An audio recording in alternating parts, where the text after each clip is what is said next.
As men, we have to understand our own value by first going through hell.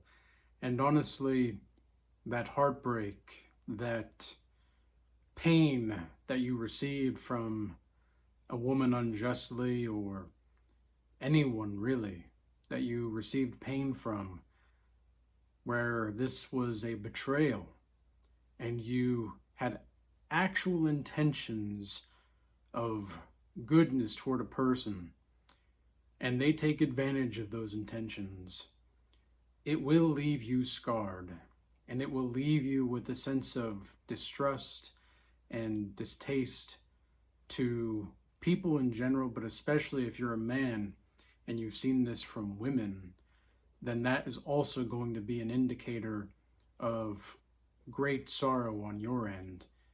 And the reason behind this is because you understand that once you get to a point as a man, if you develop yourself enough, and maybe you've already naturally seen this if you're a reasonably attractive man, but you will see married women on the daily flirt like it's nothing with multitudes of men, to the point in which it's become normalized, and so normalized that you almost just expect married women to hit on you at some point and to elusively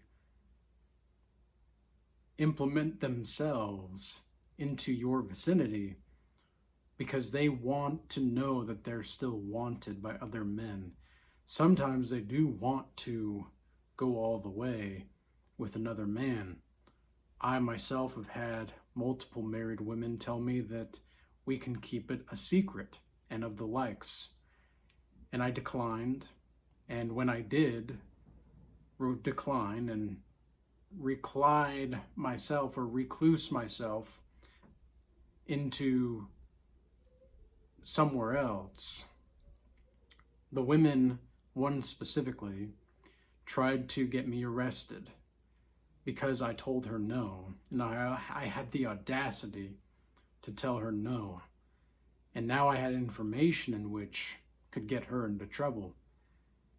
But this is what cheaters do. This is what liars do. They only think that other people are going to lie and cheat, so whoever lies and cheats first wins. And the thing is that as soon as I began to walk away from women altogether, and it's not that I don't want a relationship someday with a woman, it's not that I don't feel as though I want a family, I do, but I don't really care if it happens anymore. I don't really care if it happens or not. All I know is that in my life, with all the strife that I have felt, I always continue to come in clutch. Always. There's no matter what happens, I always come in clutch. And those are by far the most satisfying moments, and it only lasts a moment, but boy, oh boy, does the moment taste so sweet when you go through the fight of hell just to get on the other side to realize your own value. And when I say that when I walk away from women, I went to heaven, what I really mean is I went to heavenliness. Heaven is a state of mind. And the thing that I'm of the perception of is that when you let go of heaven and hell being places, the answer to solving the internal riddle of peace becomes very clear. And especially when you have integrated your shadow. If you are not aware of what a shadow is, check out Jungian psychology and the idea of the shadow, in which he derived from Nietzsche in his book, Thus Spoke Zarathustra. And the shadow is a very sharp predicament of the soul in the psyche. It is all of those things that you wish not to be, perhaps things that you've repressed, maybe even your sexuality or your anger. So, for example, many men that I know who have repressed their sexuality in the past, and this one I'm particularly thinking about was about 2 years ago.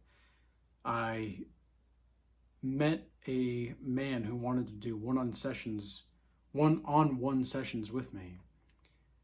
And he had given a Bonely Cans model thousands of dollars.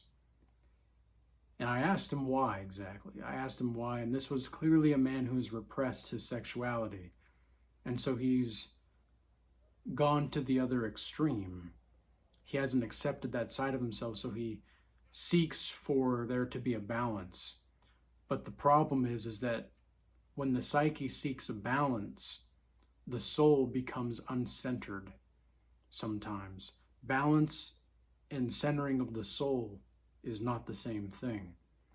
So what happened is that he was able to step away from the Bonely Cans women, and he was able to start integrating his own shadow more appropriately, and to have that inner transformation and move closer to a godlike mastery mindset.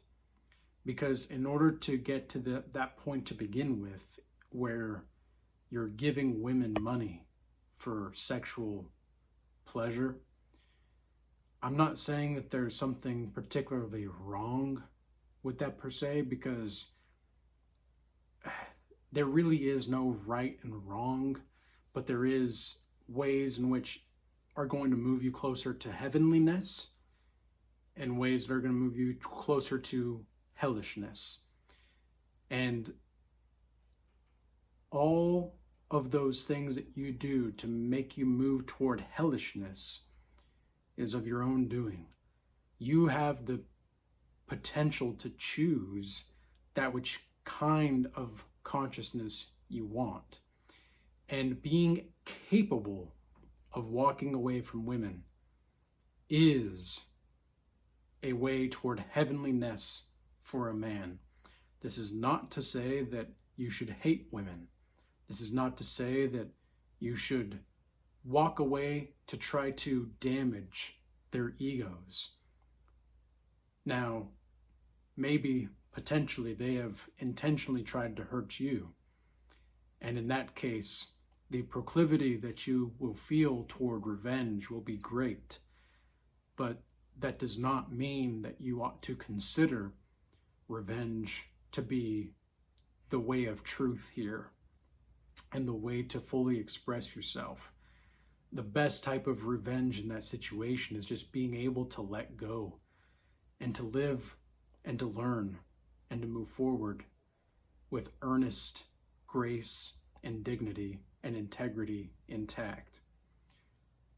So the thing that I want to encourage is that while this may seem as though you walking away from women might be a feeling of hellishness in the moment, because walking away from the woman who I thought was going to be my wife, who turned out to have a whole family at home, who she didn't tell me about for almost 2 months. This was over 4 years ago now. And walking away from that woman was one of the most difficult things I ever had to do. And it helped me grow in my consciousness to see the true disgrace that women will bring upon themselves without any thought, without any second thought either. They do not care. Their emotions and their instincts and their intuition will move them toward a specific place in their own timeline. And they will move toward a low value, high cost timeline if it means that they get to feel like they're high value even though that they're not. Women genuinely and generally do not understand the difference between a high value timeline and a low value timeline unless they have actual experience that and self-awareness from those experiences that they can draw upon. And this also goes for men as well. But I would say that men, they know if it's a low value timeline. Most of the time, they just don't care. The men who are operating day-to-day life in a way in which is completely capricious to their own well-being, they will not give it a second thought, even though that they know that that's the case. Women, however, they don't know the difference. They have to have someone in leadership guiding them to that specific destination and that specific timeline. Otherwise, I don't know why this word is coming to mind. It doesn't necessarily feel right, but the translucence of the woman will cease to be. I don't even know if that's a word, that's just the word that's coming to me. The translucence of a woman will cease to be if she does not have proper leadership. Her ability to understand the transcendent will fail if she does not have proper leadership. It is simply the case. It is simply the case. And this is one of the reasons why I encourage so many women to be more discerning in who they're listening to. And also for the men to be more cognizant of how they are guiding their women. Because think about this. One of the reasons that women who are married can act this way that they do nowadays is simply because men do not know how to put boundaries in the relationship and enforce those boundaries. Because that's really the key indicator within a relationship. And that is one of the reasons why me to this day am still single. Again, it's not that I don't want a relationship, it's that I can clearly see that these women were not made to be wives. And frankly, I don't really have the patience in the spirit of this time to have to train a woman, essentially. And I don't like to use that term, but at the same time, there's really no other way to say it, because I'm going to make that woman into who I need her to be for me. I have yet to meet a woman ever that has been everything that I need her to be. I've talked about this before. And it's a very poignant point, because that means that we as men, we have to create that relationship. Finding this type of relationship, especially in this globalized environment, it's so counterintuitive and hypocritical unto oneself that you're going to cause self-sabotage simply by acting a specific way. And so the best possible thing that I can perceive to be the case of what to do here is that we have to make the women into who we need them to be for us. But that starts with self-accountability as men. And yes, the women have gone too far. And yes, women are just very far gone. Many of them are just not savable or trainable. None of them are puppy dogs anymore. By the time this woman is 19 years old, she's likely slept with over 20 men. That's how bizarre this is, and I do genuinely not think that the boomers, that the millennials anymore, anybody over the age of 40 at this point is slowly beginning to understand just how crazy and chaotic the younger generation is.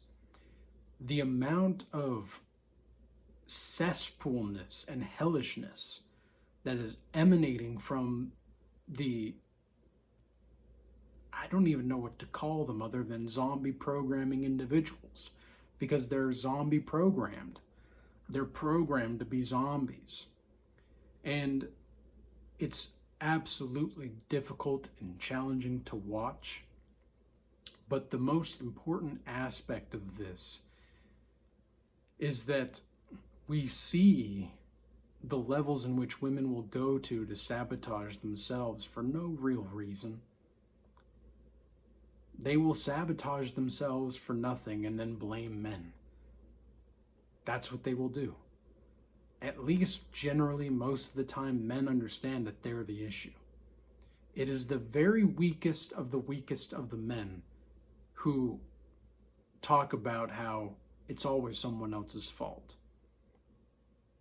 If it's always someone else's fault, because sometimes, yes, maybe the cards that you hold in your hand, metaphorically speaking, are not entirely up to par with who you are meant to be. I know it feels like that for me, but I'm doing the best with what I have, and I can only do what I can do.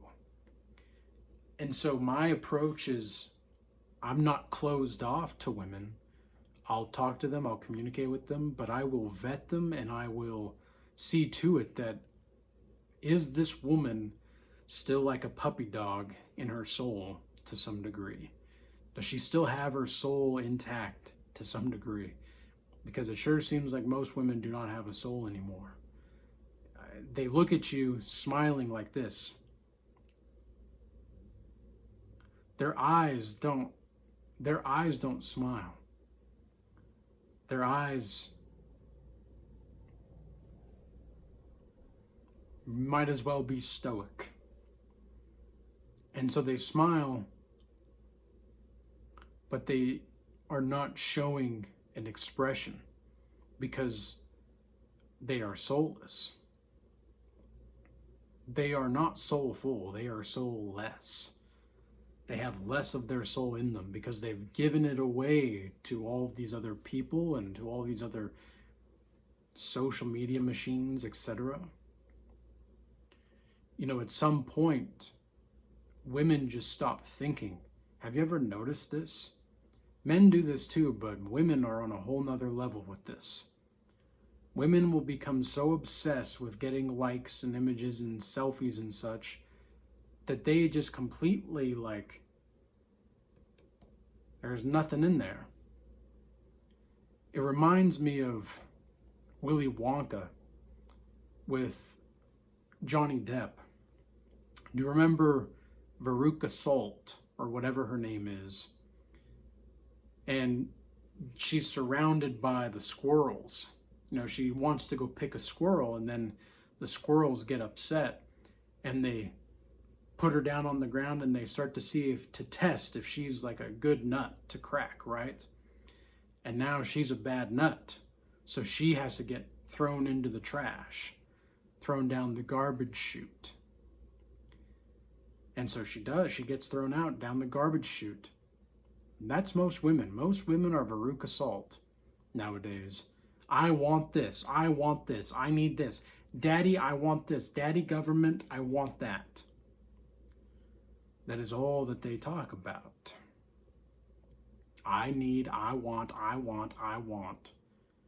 We understand what you want, but you're not listening to us.